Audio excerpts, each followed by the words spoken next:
siang. Salam sejahtera buat kita semua. Nah, pada siang hari ini kita akan melaksanakan sosialisasi atau penyebaran pemahaman dan penerapan budaya positif di sekolah. Pertama-tama, marilah kita mengucapkan puji dan syukur kepada Tuhan Yang Maha Esa, Tuhan yang Maha Pengasih, karena atas berkat-Nya lah kita boleh berkumpul di ruangan ini dalam keadaan sehat. Pertama-tama saya ucapkan segala hormat kepada Bapak Kepala Sekolah, Bapak Anijar SPD MM, dan juga tidak lupa yang kami hormati Bapak Ibu Guru beserta tenaga kependidikan SMP Negeri 10 Sibolga.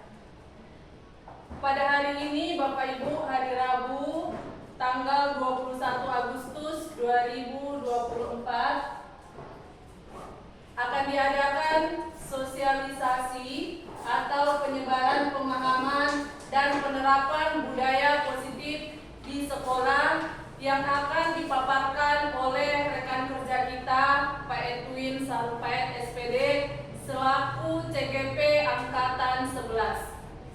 Sebelum kita melaksanakan kegiatan ini, marilah kita simak kata sambutan dari Bapak Kepala Sekolah kepada Bapak Anijar SPD MM. Kami persilakan dengan segala hormat.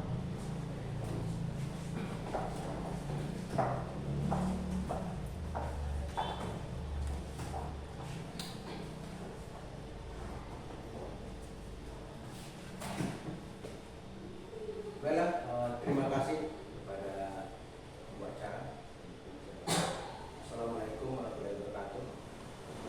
Selamat juga bagi kita semuanya. Bapak Ibu yang saya hormati, kita satu-satu, tapi khusus untuk kepada saudara kita, Bapak Ibu Sarumpait SPD. Pada hari ini lagi mengikuti program CGP. Kita doakan mudah-mudahan nanti dapat diselesaikan dengan baik. Syukur tidak banyak yang berdoa Allah. Semuanya dan kesehatan kesempatan kita pribadi, keluarga, masyarakat khusus untuk sekolah ini. Bapak Ibu, memang dari program pendidikan kita saat ini dalam melaksanakan kurikulum merdeka sekaligus disiapkan dengan guru yang menyelesaikan kurikulum merdeka ini dengan program guru penggerak.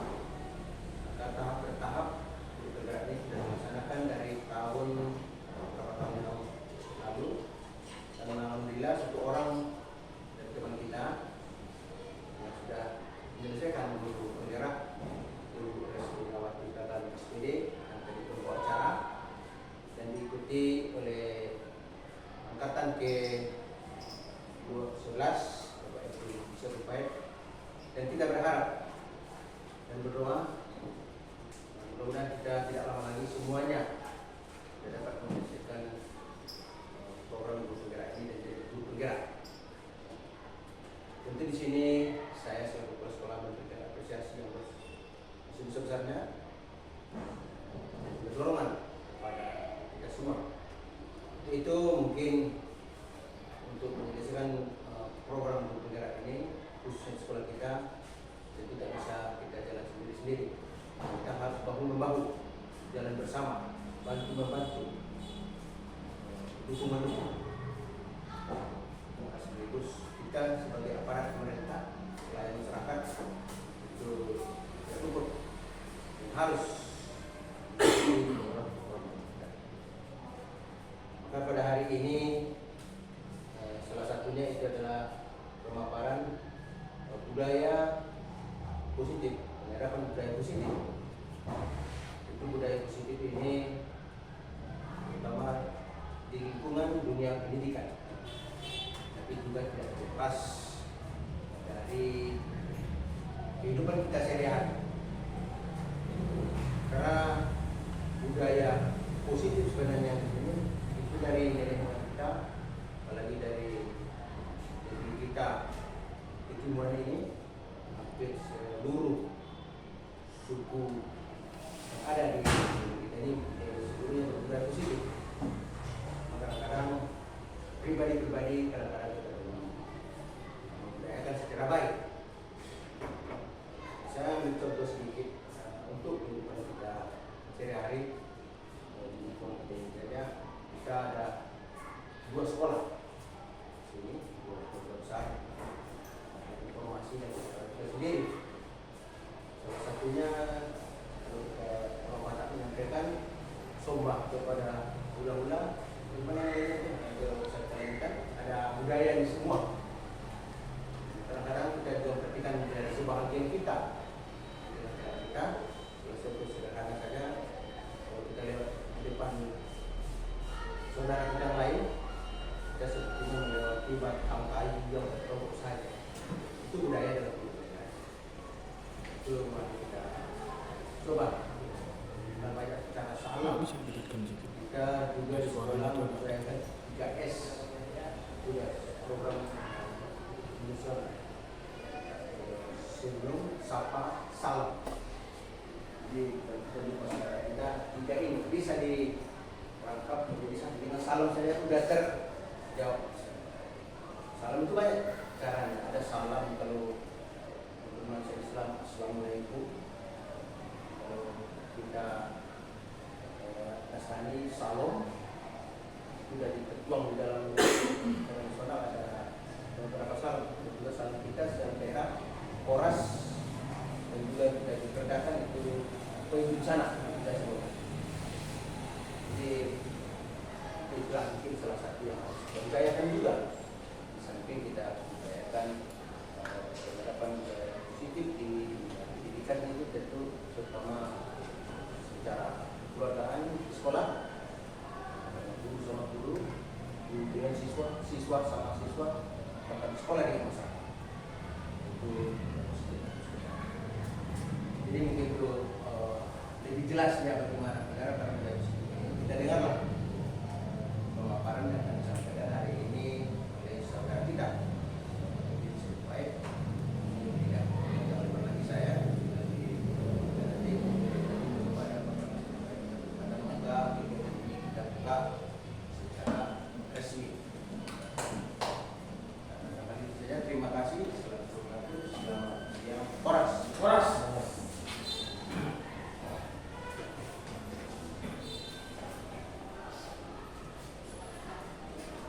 Oke, baik. Terima kasih Bapak Ibu. Pada siang hari ini telah menyempatkan waktunya untuk kita boleh saling berbagi ya, untuk penyebaran, pemahaman dan penerapan budaya positif.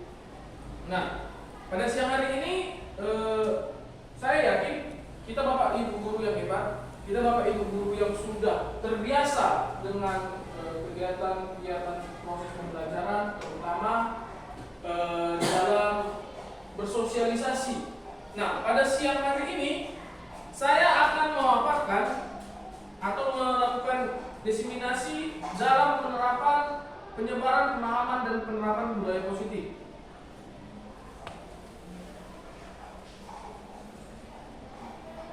Oke, yang pertama, nampak ya Bapak Ibu ya?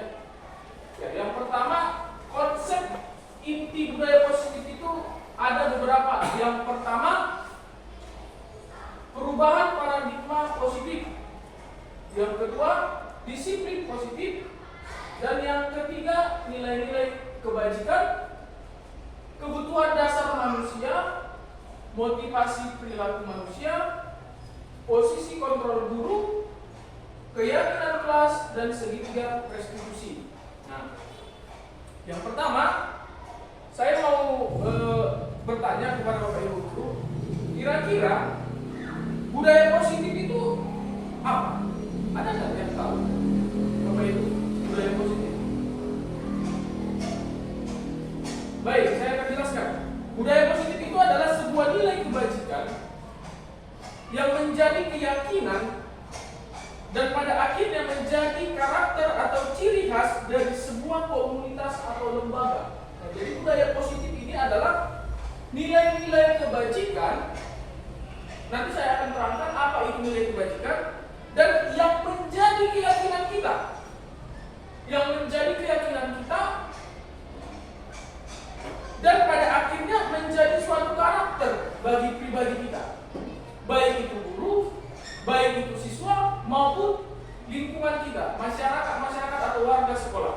Nah, itu yang menjadi budaya positif. Ya. Berikutnya. Nah, sini kita melihat ya pembelajaran dengan paradigma baru.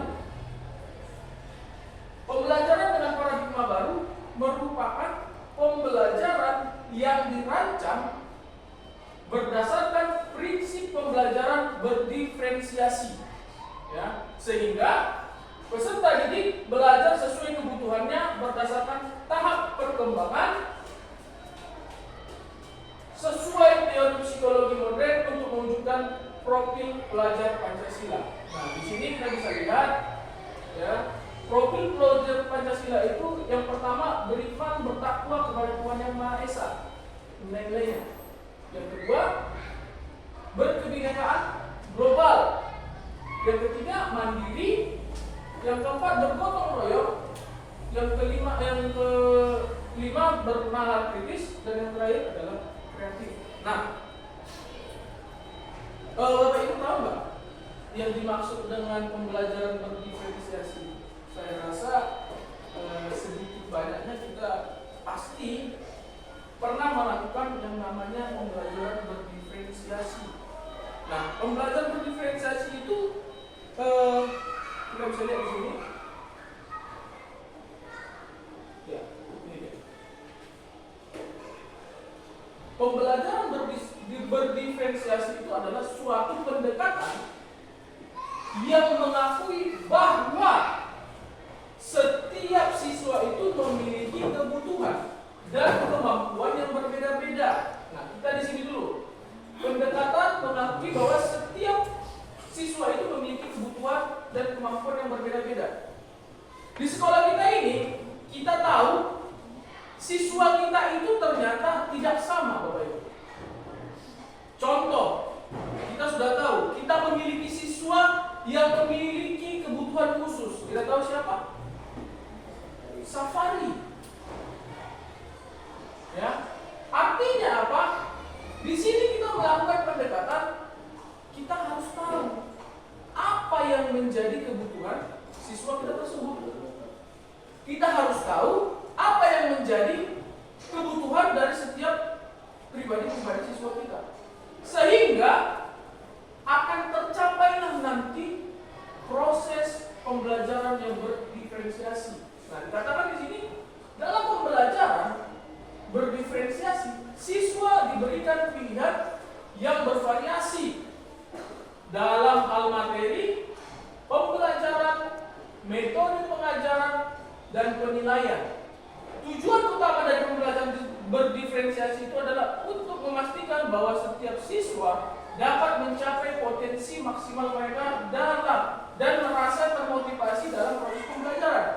Artinya di situ, Bapak Ibu, sering sekali yang menjadi permasalahan kita adalah kita membuat penilaian itu secara global kepada siswa. Yang menjadi sering kita silap itu adalah kita samakan penilaian Safari dengan orang yang posisi tubuhnya normal.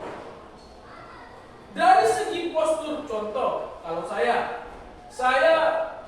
dalam pembelajaran PJOK, tidak mungkin saya menyamakan penilaian Safari dengan teman, contohnya si Ridho Elhamsyah. Nah, disinilah kita dituntut untuk melakukan diferensiasi. Apa kebutuhan dari si Safari ini sebenarnya? Apakah kita bisa menyamakan penilaian Safari dengan si Ridho? Tentu tidak, Bapak Ibu. Kenapa? Karena kebutuhan Safari juga sudah berbeda. Nah, sering sekali kita menuntut siswa itu harus sama. Sering sekali kita menuntut siswa itu ya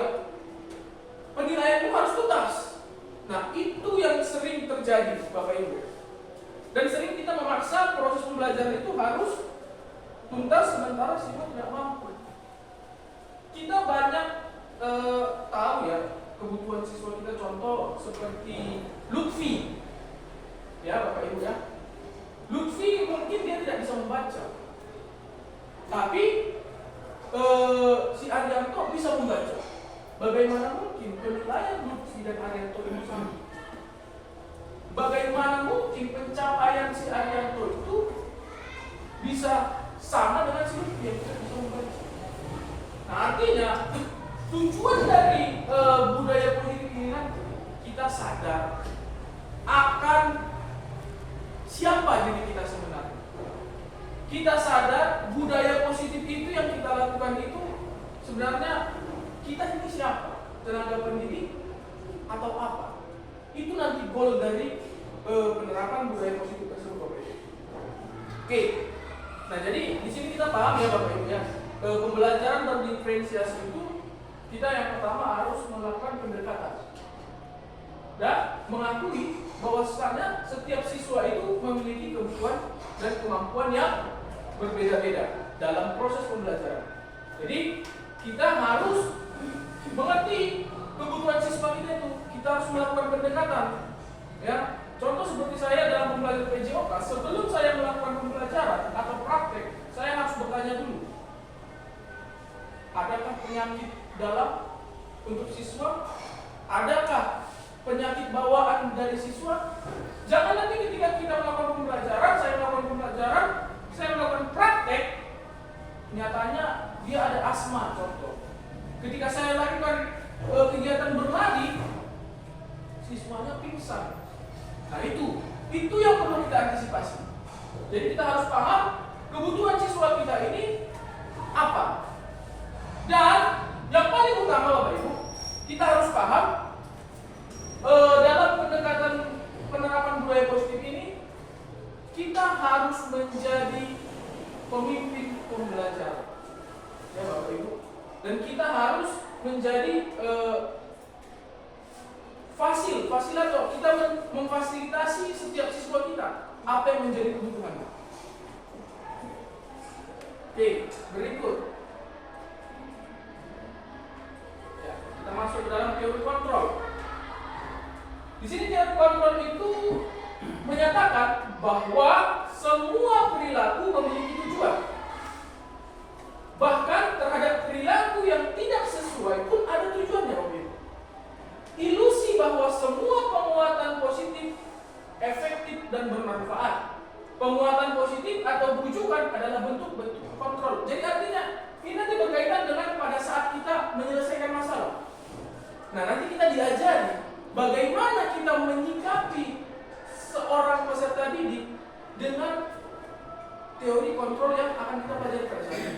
Jadi kita nggak bingung lagi nanti ketika ada siswa yang bermasalah, apa yang harus kita lakukan? Nah, di sini dikatakan bahwa semua perilaku memiliki tujuan. Berarti kebetulan tadi ada kasus siapa tadi Pak Tony? Fajar dan si Evan dengan si Elhamsyah. Elhamsyah sama Fajar. Nah, di situ langsung ketahuan apa tujuan dari dia melakukan perilaku tadi terhadap perilaku yang tidak disukai. Artinya apa? Setiap perilaku yang tidak kita sukai pun ada tujuannya. Ada alasan kenapa dia melakukan seperti itu. Positif, efektif, dan bermanfaat. Penguatan positif atau bujukan adalah bentuk-bentuk kontrol. Jadi kita membujuk. Ada nanti saya terangkan. Oke? Berikut. Nah, di sini Bapak Ibu, miskonsepsi tentang teori kontrol. Kita bisa lihat ya Bapak Ibu ya. Di sini ilusi guru mengontrol murid. Di sini seperti tangan ya mengontrol seseorang. Ilusi bahwa semua penguatan positif, efektif, dan bermanfaat. Artinya apa? Ternyata siswa itu perlu kita kontrol. Ternyata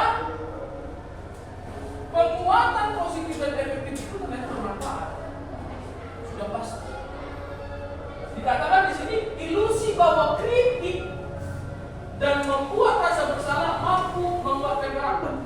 arti menguatkan karakter di sini Bapak Ibu itu seperti aku salah, yang kulakukan ternyata salah.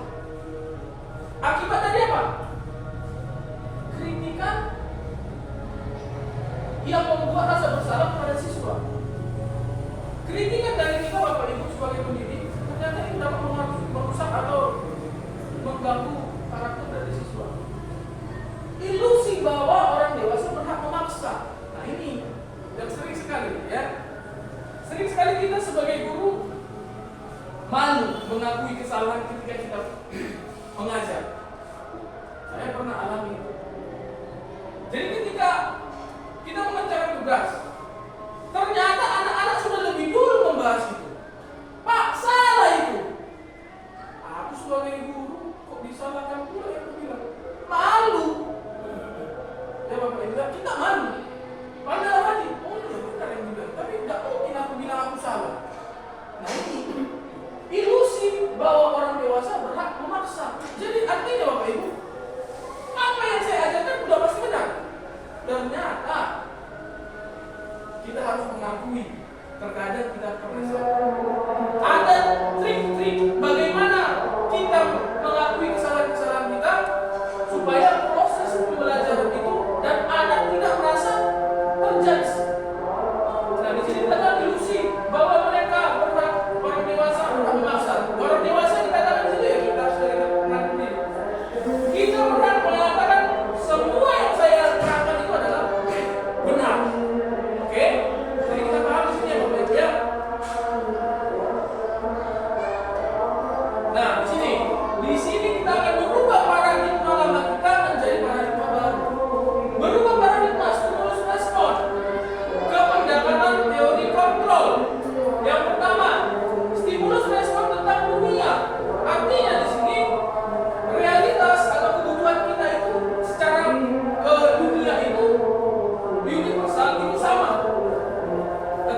memakai atribut lengkap.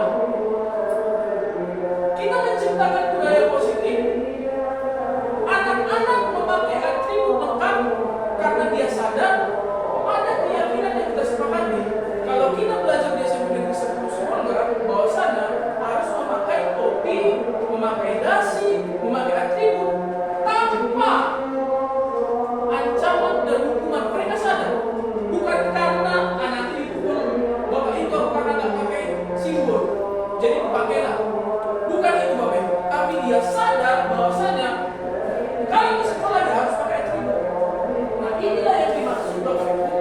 Kita harus paham, ya, untuk apa kita datang cepat, untuk apa siswa membuang sampah pada tempatnya. Mereka sadar bahwasanya membuang sampah itu yang memang perlakuan yang baik untuk kebersihan kelas. Inilah yang mau kita terapkan nanti bapak ibu. Yang berikut, nah, yang saya maksud tadi nilai-nilai kebajikan itu ya ini nilai-nilai kebajikan, nilai-nilai yang disepakati bersama, lepas dari suku bangsa, agama, bahasa maupun latar belakangnya. Contoh nilai kebajikan institusi dan organisasi. Pada Kode Pancasila kita tahu beriman bertakwa kepada Tuhan Yang Maha Esa dan berakhlak mulia, berterima tonggal, gotong royong, mandiri, bernalar kritis. Nah, pada Indo Primarius Program atau PYP itu toleransi, rasa hormat, integritas, mandiri, menghargai, antusias. Ya seperti inilah yang inilah nilai-nilai kebajikan yang harusnya ada pada diri kita sebagai anak pendidik. Saling toleransi, rasa hormat, integritas, mandiri, ya, dan 9 pilar karakter Indonesia Heritage Foundation. Ya, kita bisa lihat di layar, ya, cinta Tuhan dan segala penciptaannya, kemandirian dan tanggung jawab, ya, kita bisa perhatikan situ. Oke, selanjutnya, Bapak Ibu. Nah, inilah kebutuhan dasar manusia. Artinya ini menunjuk kepada siswa. Kebutuhan manusia adalah segala sesuatu yang dibutuhkan oleh manusia untuk mempertahankan keseimbangan kondisi fisiologis dan psikologis yang bertujuan untuk mempertahankan kehidupan dan kesehatan. Nah, jadi ada beberapa kebutuhan dasar manusia. Yang pertama,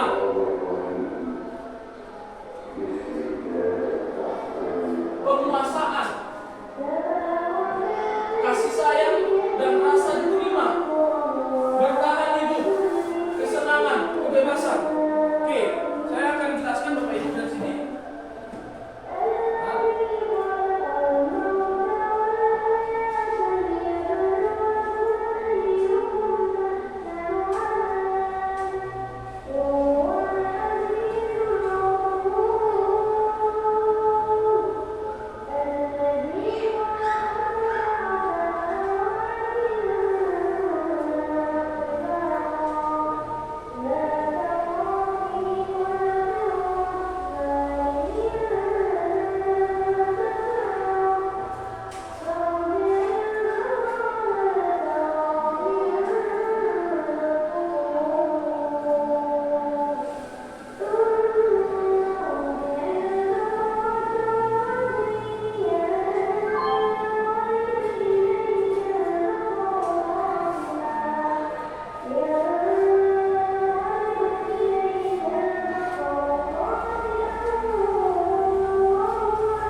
hakikatnya sama kewajibannya dengan seorang pendidik yang menanam padi misalnya. Hanya dapat menuntun tumbuhnya padi. Ia dapat memperbaiki kondisi tanah, memelihara tanaman padi, memberi pupuk dan air, membasmi ulat-ulat atau jamur-jamur yang mengganggu hidup tanaman padi, dan lain sebagainya. Ketika guru memahami kebutuhan apa yang mendasari perilaku murid, dan guru berusaha menuntun dan mendukung murid dalam memenuhi kebutuhannya secara positif, pada hakikatnya guru tersebut ibarat seorang petani yang sedang berusaha memahami kebutuhan masing-masing tanaman, dan ia berusaha memenuhi kebutuhan tanaman tersebut agar dapat tumbuh dengan subur dan maksimal. Dr. William Glasser, seorang psikiater dari Amerika Serikat, menyatakan bahwa seluruh tindakan manusia memiliki tujuan tertentu, yaitu memenuhi kebutuhan dasarnya. Ketika kelima kebutuhan dasar telah terpenuhi secara memadai, maka murid akan tumbuh dengan seimbang dan bahagia.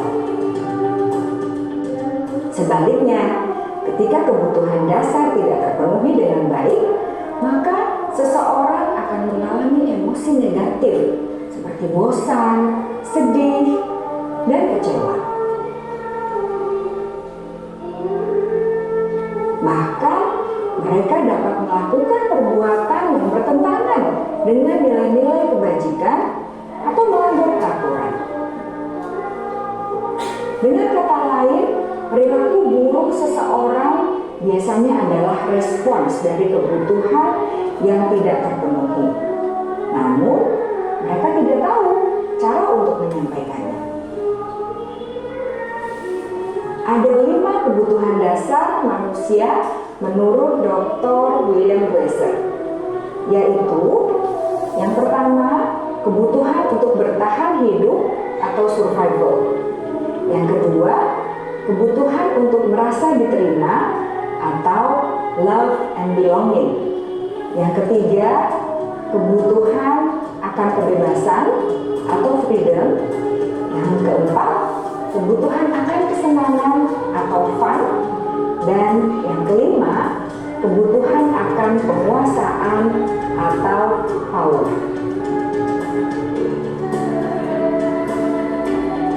Kebutuhan dasar yang pertama adalah kebutuhan yang bersifat fisiologis untuk bertahan hidup atau survival.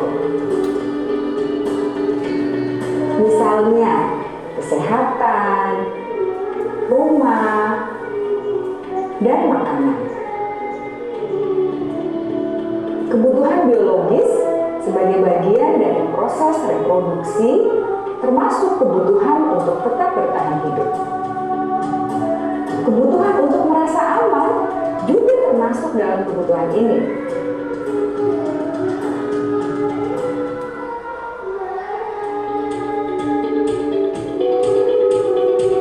Agar murid dapat belajar dengan baik, kebutuhan mereka akan rasa aman, pangan, sandang, dan papan harus terpenuhi.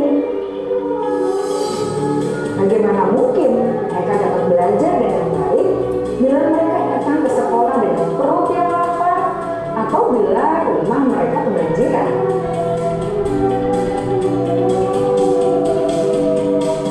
Setelah kita mengetahui kebutuhan pertama yang sebagian besar bersifat fisiologis, mari kita lihat kebutuhan kedua sampai kelima yang semuanya berhubungan dengan psikologis.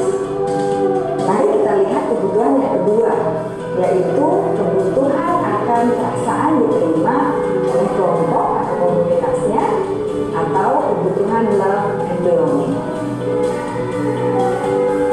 Kebutuhan ini meliputi keinginan untuk tetap terhubung dengan orang lain seperti teman, keluarga, teman kerja, dan kelompok di mana kita tergabung. Setiap murid ingin menjadi bagian yang berharga dari kelas dan juga sekolah. Mereka juga ingin diterima oleh orang lain dan kelompoknya. Murid yang terlihat paling cuek pun jauh di dasar hatinya pasti ingin merasa diterima. Sebagai guru, seharusnya kita dapat menerima murid kita apa adanya, sesuai dengan kodratnya. Karena setiap murid adalah unik. Mereka memiliki kekuatannya masing-masing, sehingga guru seharusnya bisa menciptakan kesempatan untuk murid berkolaborasi dan memiliki ikatan emosi satu sama lain.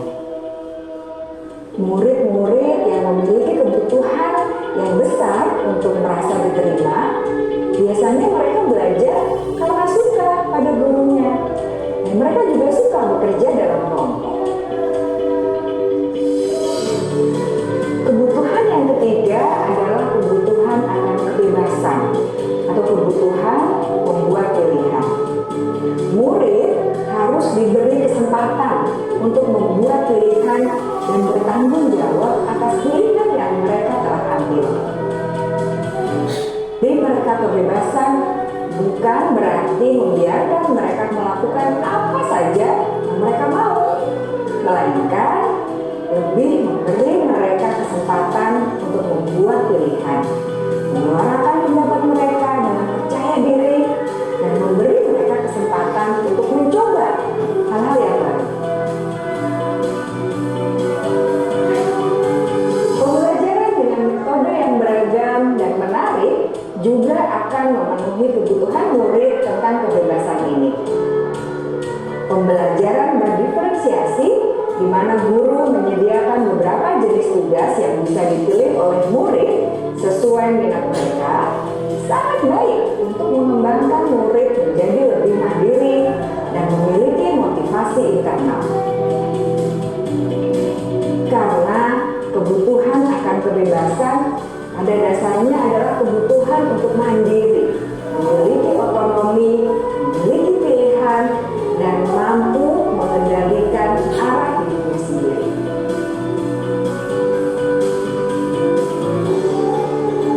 Kebutuhan yang keempat adalah kebutuhan akan kesenangan.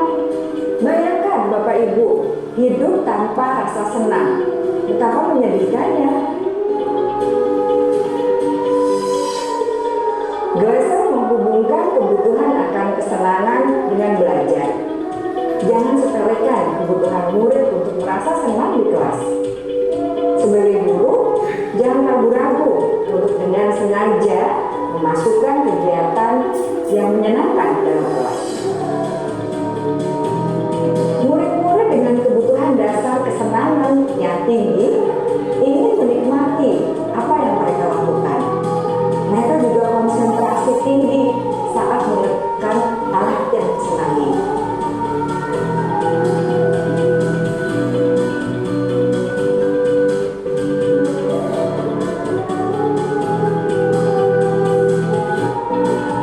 Kebutuhan yang kelima adalah kebutuhan akan penguasaan.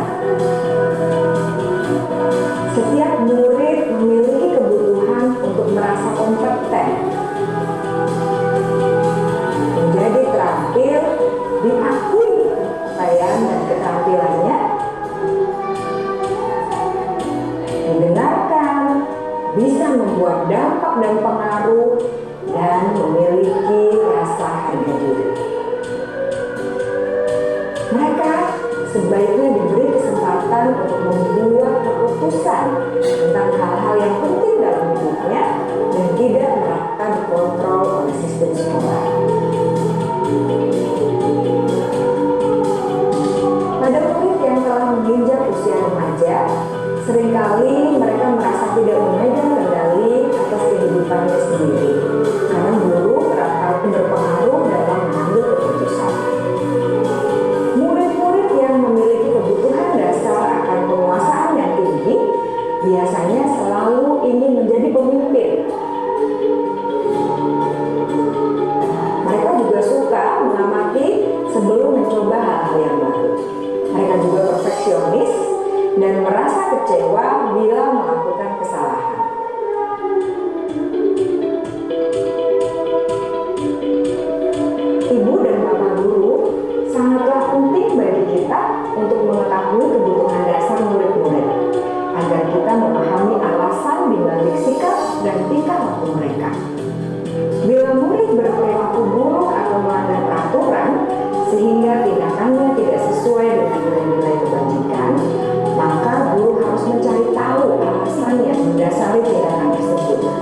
dan kebutuhan apa yang belum terpenuhi.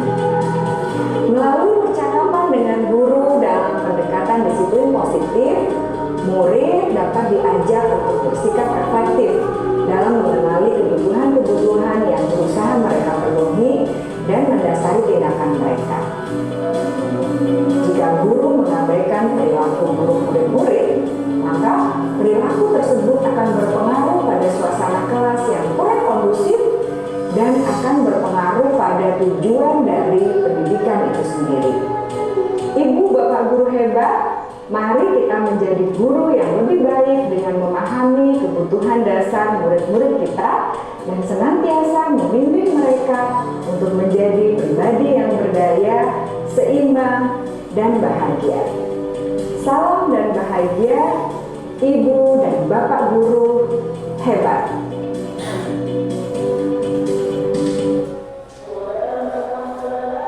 Ya, itulah tadi Bapak Ibu, kebutuhan dasar dari setiap manusia, artinya kebutuhan dasar dari siswa kita. Nah, tadi sudah dijelaskan ya dalam video, penguasaan, kasih sayang dan rasa diterima, bertahan hidup, kesenangan dan kebebasan itu ternyata 5 kebutuhan dasar yang harus kita pahami.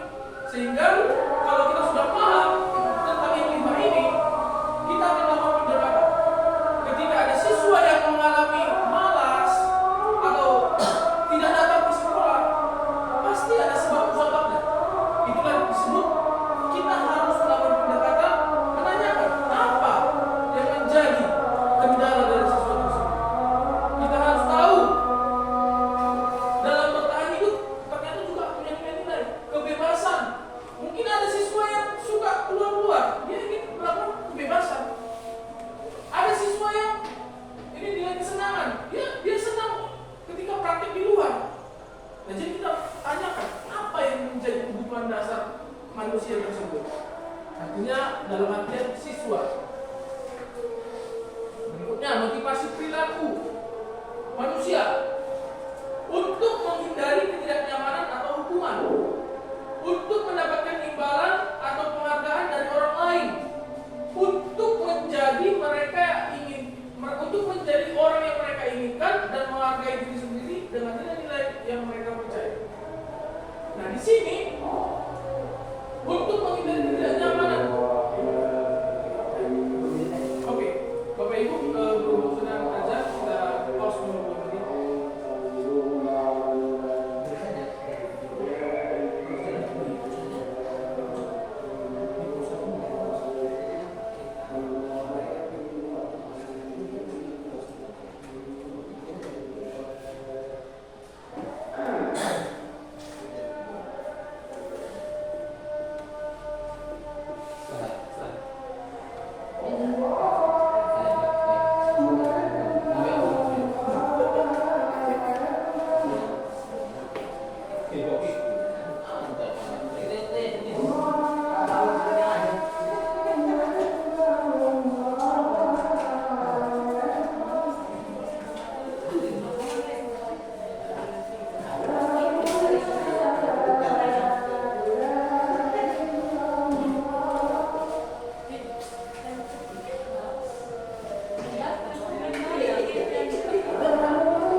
dilihat teman-temannya dia yang paling hebat. Nah, ini yang sering terjadi Bapak Ibu. Nah, yang ketiga, untuk menjadi orang yang mereka inginkan dan menghargai diri sendiri dengan nilai-nilai yang mereka percaya. Mereka percaya kalau aku seperti ini, ya pasti supaya dilihat orang seperti itu. Nah, bukan itu yang mau kita pahami di sini, tapi berperilaku baiklah ketika dia melakukan itu bukan karena hukuman. Dia melakukan disiplin positif itu bukan karena supaya dihargai orang lain, tapi dia sadar akan dirinya, dia sadar akan kedisiplinan itu sehingga dia melakukan hal tersebut.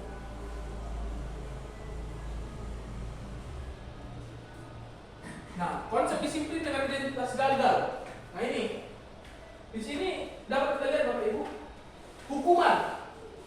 Ya. Konsep disiplin dengan identitas gagal artinya apa? Hukuman itu ternyata termasuk dalam identitas gagal. Menyakitkan, tidak nyaman, murid takut, memaksa, murid menyembunyikan kesalahan supaya tidak dihukum, murid menjadi rendah diri, nggak percaya diri, penghargaan tidak efektif, merusak hubungan atau sifat diri, mematikan kreativitas, menghukum dengan sistem ranking. Nah ini merampas hak menghargai dirinya. Ini yang sering terjadi Bapak Ibu. Menghukum dengan sistem ranking. Ketika anak itu tidak sesuai dengan apa yang kita inginkan, kau tinggal lepas ke mana? Rankingmu hancur, bapak buat, ibu buat. Nah ini dari penghargaan, ya. Yang berikut Bapak Ibu, konsep disiplin dengan identitas sukses. Nah, di sini hukuman kita ganti menjadi konsekuensi.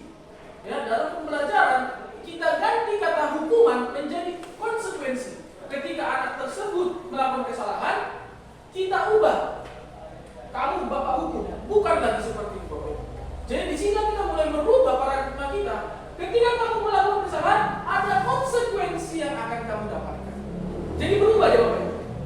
Konsekuensi penguatan jangka pendek, perlu monitoring berkelanjutan, stimulus respon, murid menghormati peraturan, kehilangan waktu untuk merenungi kesalahan. Artinya apa? Paradigmanya sudah berubah. Restitusinya, perubahannya, murid bertanggung jawab untuk perilakunya. Nah ini yang kita harapkan. Fokus pada pemecahan masalah jangka panjang. Murid menghormati dirinya dan orang lain. Teori kontrol dirinya memegang kontrol terhadap dirinya sendiri. Murid bersemangat memperbaiki kesalahan. Artinya apa? Terjadi perubahan paradigma. Murid itu tidak lagi merasa dirinya itu bersalah, ya. Jadi dia dapat bersemangat untuk memperbaiki kesalahan.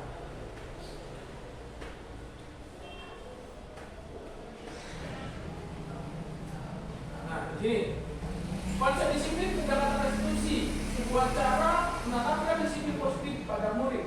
Nah, pengertian restitusi, proses menciptakan kondisi bagi murid untuk memperbaiki kesalahan mereka, sehingga mereka bisa kembali pada kelompok mereka dengan karakter yang lebih kuat. Ya, dikutip dari Bosen 2004. Ciri-ciri restitusinya, yang pertama, bukan untuk menebus kesalahan, namun untuk belajar dari kesalahan. Dari perubahannya seperti itu Bapak Ibu, ya. Memperbaiki hubungan. Tawaran bukan paksaan, kita berikan pilihan. Restitusi menuntut untuk melihat ke dalam diri, restitusi mencari kebutuhan dasar yang mendasar pada tindakan. Restitusi diri adalah cara yang paling baik. Restitusi fokus pada karakter bukan tindakan. Restitusi fokus pada solusi. Jadi kita fokus pada solusi, bukan pada hukuman-hukuman yang kita berikan. Restitusi mengembalikan murid yang berbuat salah pada kelompoknya. Jadi kita meningkatkan rasa percaya diri siswa tadi dan rasa empatinya untuk apa? Mengembalikan murid yang berbuat salah pada kelompoknya. Artinya dia mengakui kesalahan yang sudah dia perbuat.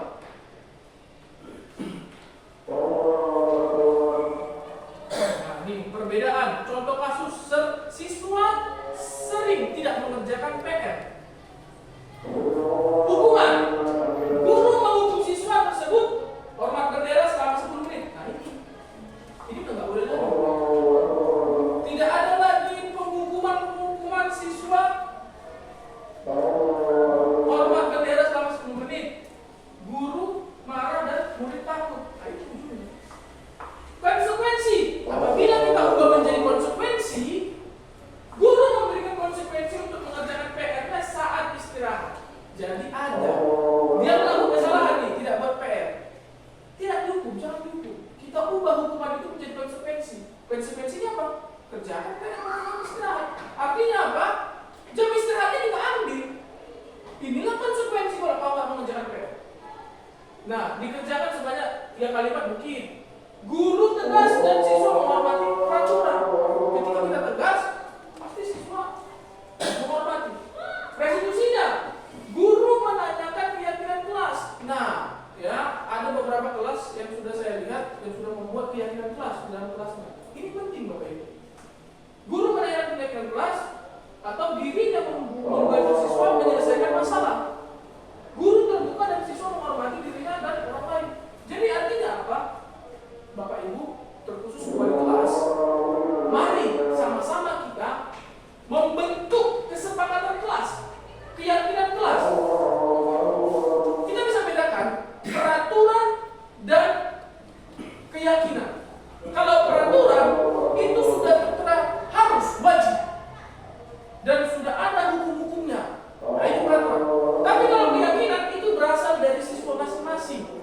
Apa keyakinan kelas kita? Contoh, datang tepat waktu. Nah itu kolaborasi antara siswa. Atau yang kedua, tidak ribut pada saat pembelajaran. Itu keyakinan kelas. Nah itulah yang menjadi keyakinan mereka nanti pada saat pembelajaran. Nah, 5 posisi kontrol restitusi. Nah ini yang sangat penting untuk kita Bapak Ibu sebagai pendidik. Di manakah posisi kontrol kita sebagai pendidik? Penghukum kah? Pembuat rasa bersalah kah? Atau sebagai teman? Atau pemantau? Atau manajer? Kita akan lihat videonya Bapak Ibu. Nah di sini nanti kita jawab di diri kita sendiri ya Bapak Ibu ya. Kita di posisi yang mana? Mungkin ada beberapa yang sudah pernah menonton, tapi akan saya ingatkan kembali.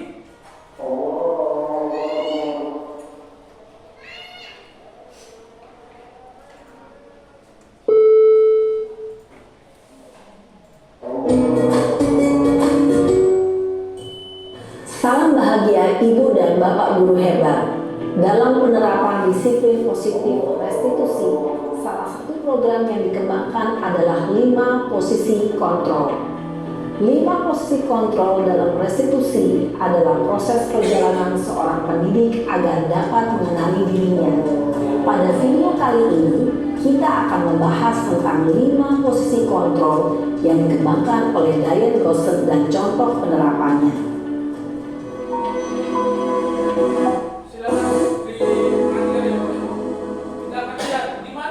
Lima posisi kontrol itu adalah 1. Posisi penghukum, 2. Posisi pembuat merasa bersalah, 3. Posisi teman, 4. Posisi pemantau atau monitor, dan 5. Posisi manajer.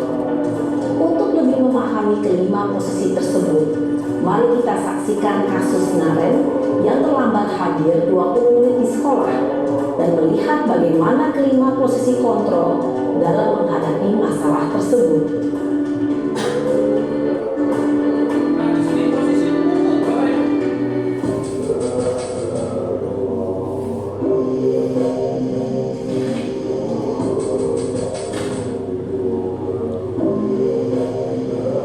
Naren, sini kamu. Selamat pagi Bu. Selalu terlambat. Kamu deh, pasti terlambat. Maaf Bu, saya Apa? Apa coba? Alasan kamu apa lagi? Kapan sih kamu tidak terlambat? Malas sekali ya kamu jadi anak. saya Dasar pemalas. Gak kapok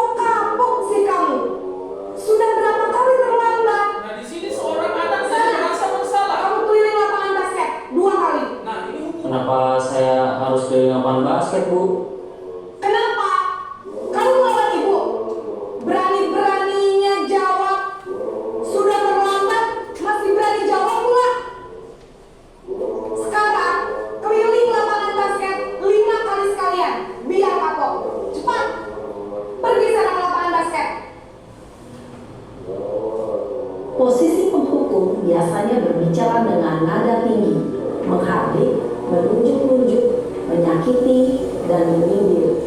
Hukuman bisa berupa fisik maupun psikis. Ibu dan bapak guru hebat. Dampak yang terjadi pada murid ketika guru berada pada posisi penghukum adalah murid cenderung akan memberontak, bahkan menyimpan dendam.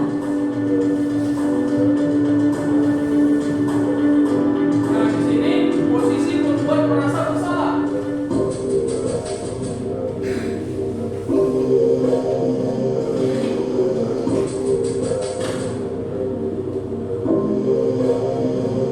Naren,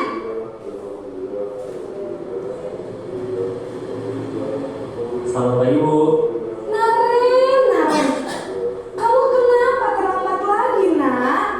Ya Tuhan, Naren, kamu senang ya bikin ibu susah ya? Kalau kamu terlambat lagi, nanti ibu yang ditegur bapak kepala sekolah, nak. Disangka ibu tidak bisa membina kamu. Duh, gimana ini? Maaf Bu. Duh, Gusti Naren, kamu suka ya kalau ibu ditegur bapak kepala sekolah? Nah, di sini Terus, siswa jadi sekarang ibu merasa harus tulis bersalah. apa ini di buku Apa yang sudah absen? dilakukan? Ini kamu sudah sering terlambat loh. Ibu harus apa coba? Maaf Bu. Maaf sekali. Ya sudah, lain kali jangan bikin ibu susah lagi ya, nak ya. Ibu tidak akan kuat lagi kalau kamu begini terus. Bisa jantungan kalau ibu tegur bapak kepala sekolah. Sana cepat ke kelas. Maaf ya Bu. Maaf sekali. Oke, langsung ke posisi teman.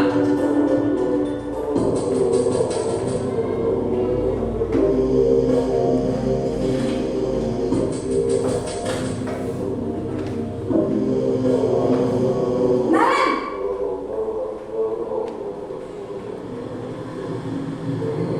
Selamat pagi Bu. wah, sudah jam berapa ini, nak? Terlambat lagi ya sayang. Jadi di sini Iya Bu. ada Habis antara Bu saya lupa dan memaafkan siswa. saya Bu. Kamu malah menyalahkan ibu kamu. Kamu bukannya anak yang larinya paling kencang. Kok terlambat sih? Iya Bu. Saya memang terlambat bangun tadi. Jadi biarpun saya lari kencang, tetap gak kekejar Bu. Ya sudah sana. Nanti lain kali larinya lebih kencang lagi ya.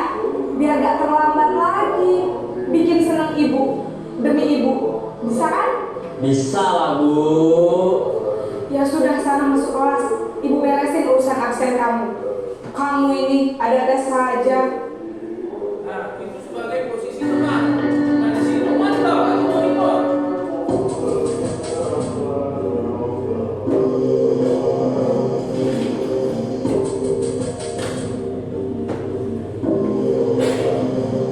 Naren!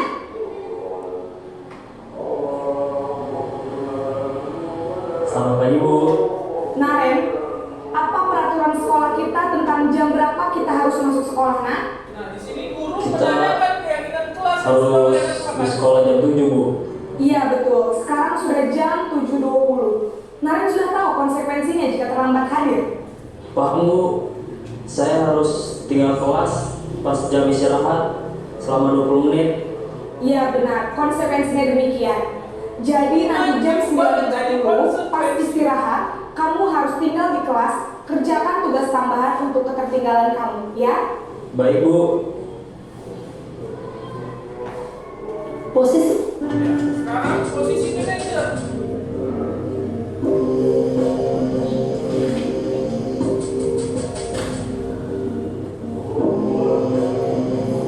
Naren!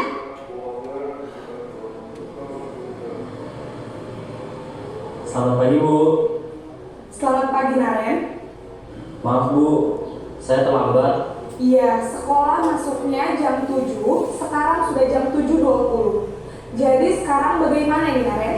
Maaf Bu, saya lupa setel alarm saya semalam. Baiklah, menurut kamu, keyakinan sekolah yang mana yang perlu kamu tingkatkan?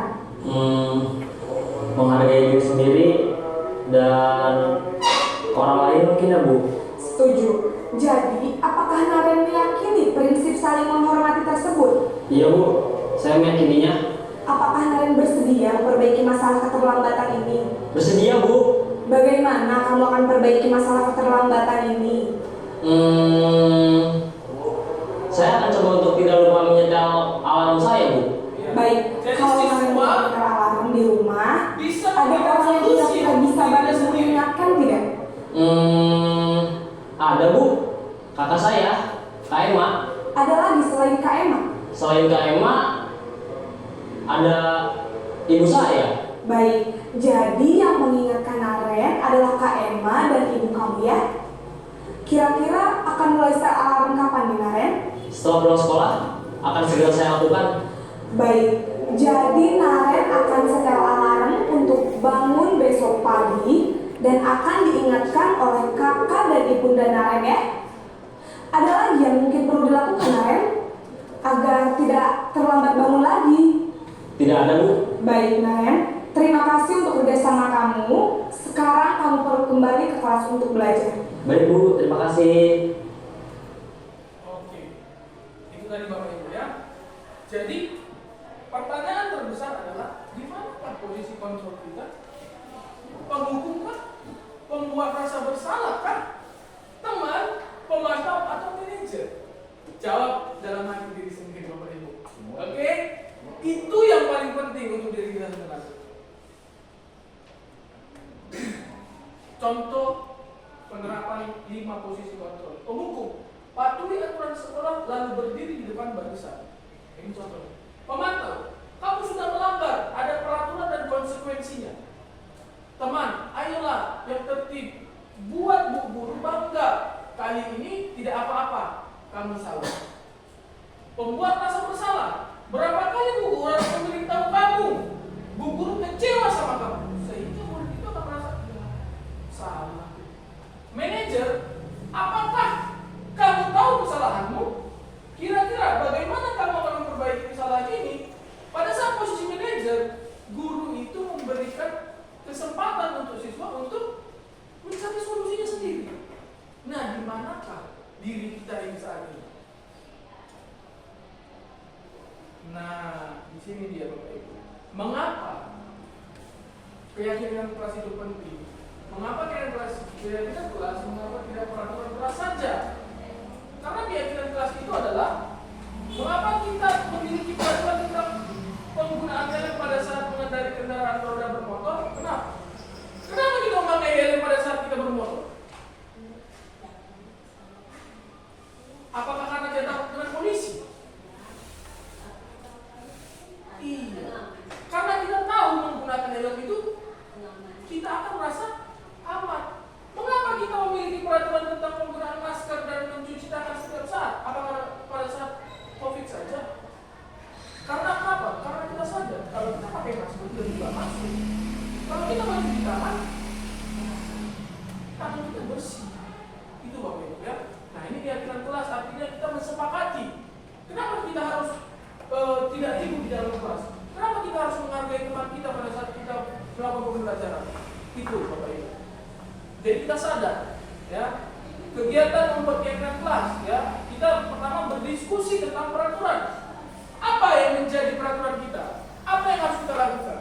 Setelah itu menyusun menjadi peraturan dan menempelkannya menjadi keyakinan kelas di sekolah. Bagaimana bentuk pembentukan keyakinan kelas? Nah, ini lebih abstrak dari peraturan. Ya, ini pengertian-pengertiannya. Berupa pernyataan universal, artinya pernyataan dari kita semua. Dibuat dalam bentuk positif, sedikit saja biar mudah diingat. Tidak usah banyak-banyak keyakinan kelas itu Bapak Ibu, supaya siswa dapat mengingatnya dengan baik. Dapat diterapkan di kelas. Bersedia meninjau kembali keyakinan kelas di hari-hari yang akan datang atau dari waktu ke waktu. Semua warga kelas hendaknya ikut berkontribusi dalam pembuatan keyakinan kelas. Itu Bapak Ibu. Nah, di sini yang terakhir, ya, segitiga restitusi. Ya. Yang pertama, menstabilkan identitas. Kita semua akan melakukan hal terbaik yang bisa kita lakukan. Validasi tindakan yang salah. Semua perilaku memiliki alasan. Mana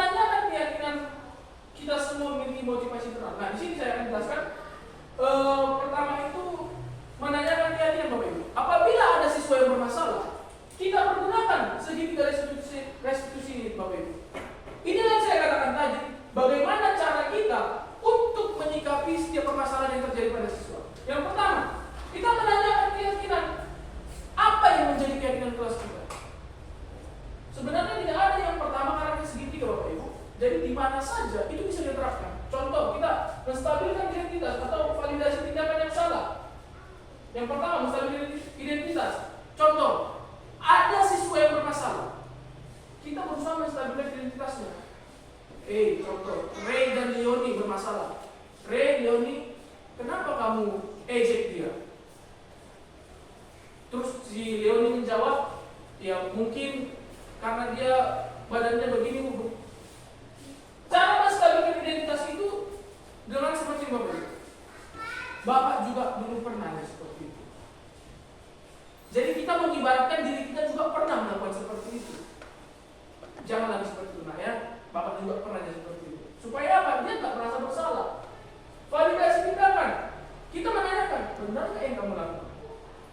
Supaya dia sadar, oh iya salah ternyata yang saya lakukan. Dan menanyakan keyakinan kelas. Coba, apa yang menjadi keyakinan kelas kita? Mana? Kamu sudah melanggar. Seperti itu. Bapak Ibu ya. Agar dia tahu apa yang menjadi keyakinan kelas yang harus dia patuhi. Nah, saya akan tutup Bapak Ibu dengan video di mana video ini mungkin sering sekali menjadi miss pada kita pada saat siswa memiliki masalah.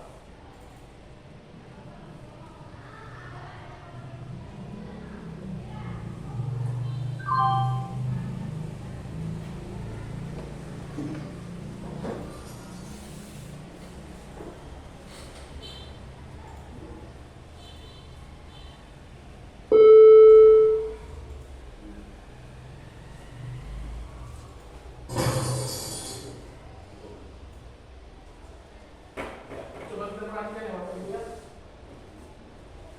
Ini akan menggambarkan sebagian dari diri kita. Ibu sudah pernah bilang kan sama kalian semua, kalau ibu sengaja mengambil jam pertama untuk mata pelajarannya ibu, untuk melatih kalian disiplin. Kalian tahu kan peraturannya ibu? Kalau ibu tidak akan mulai pelajaran kalau masih ada yang terlambat. Kalian ini apa Pak? Hah? Dari yang mau dengar kan? Kenapa pelajaran terlambat? Kalian mana? Kalian di mana? Pokoknya ibu sudah bilang, ibu tidak akan mulai pelajaran kalau ada yang oh, Pak, terlambat. Kayla, sini kok. Apa lagi alasanmu Kayla? Hah? Ketiduran kok lagi? Macam Kayla? Bu, ini Bu. Lektor kau Kayla? Jangan Kayla, gara-gara kau kita semua itu tidak belajar. Memang ini, hukum saya Bu. Sudah. Yang sana yang lepas. Kayla. Tapi ingat kok besok, kalau kau masih terlambat begini, ibu tidak akan mulai pelajaran lagi.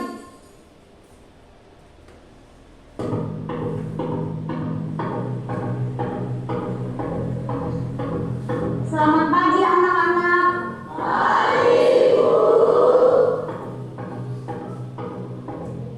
Betul-betul ini kayak lagi. Tidak ada tobat-tobatnya.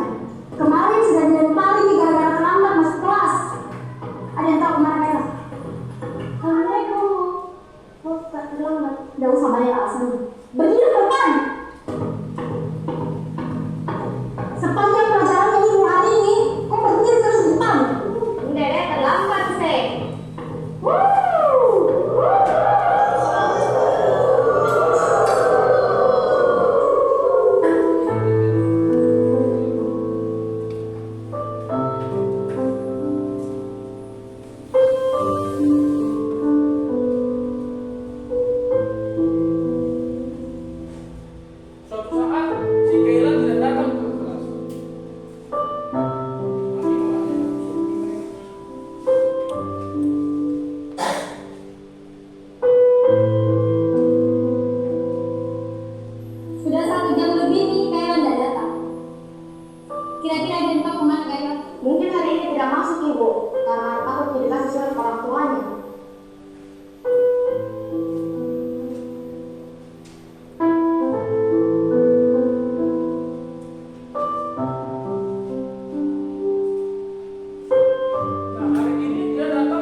Kayla ke depanku. Kenapa, Bu? Berdiri, Bu. Hari ini saya kan nggak terlambat kok, nggak termasuk kok, Bu. Kok nggak masuk kok kemarin? Sekarang jelaskan kok kepada kita semua di sini, kenapa kok selalu terlambat dan malah kemarin kok nggak masuk? Kayla, jelaskan kok. Bicara kok. Kayla. Maafkan kak teman-teman. Karena gara-gara saya, kalian semua nggak belajar. Hari pertama, saya terlambat karena rumahku demam berdarah.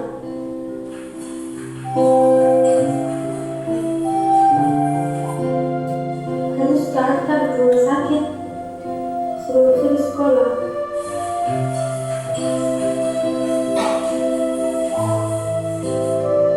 Hari kedua, saya terlambat ke sekolah karena harus ke rumah sakit. Setelah makan dulu mamaku, baru saya ke sekolah. Hari ketiga kembali, saya tidak masuk sekolah.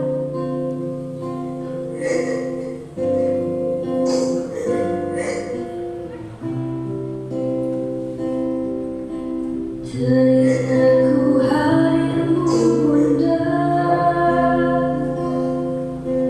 manjakanku di kecil dulu.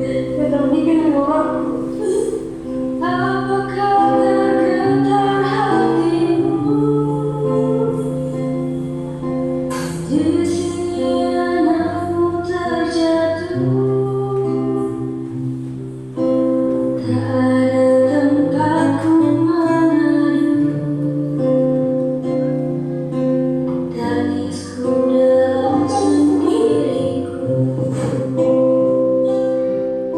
Walaupun mamaku suruh kerja di sini, tidak bakalan gak masuk sekolah hari ini.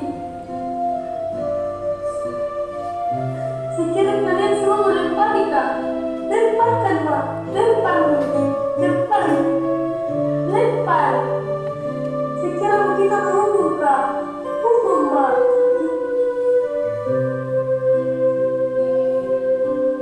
Apakah tergetar hatimu?